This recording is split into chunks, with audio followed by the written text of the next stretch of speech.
you are starting to get a little anxious about whether or not you're going to be ready for all those tests. It's not too early to start planning. So what I would suggest is take each of your classes that you have your finals in and plan for how much time you're going to study for each of those tests.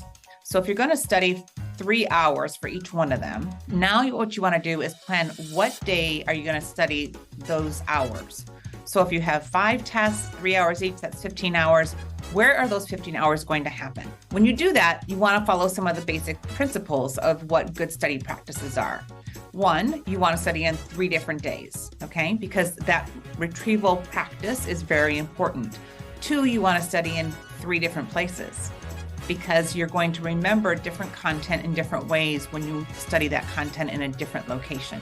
And probably the most important, 3, is you want to make sure that time is active studying. So not where you're just simply reviewing the textbook, reviewing the study guide, anytime you're just reviewing, that is not studying. That is confirming that you have learned that information and been exposed to it before.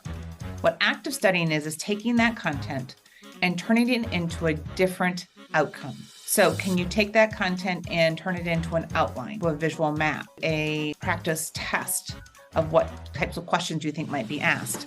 That's doing active studying. In the subjects of language, math, chemistry, anything where you're having to solve problems, the way you actively study that is you do lots of problems. Don't review problems you've already done. That's like watching a video on playing a sport and saying that you can be better at the sport. Do the problems over and over and over until they're automatic. Active studying, make the most of it. You got this.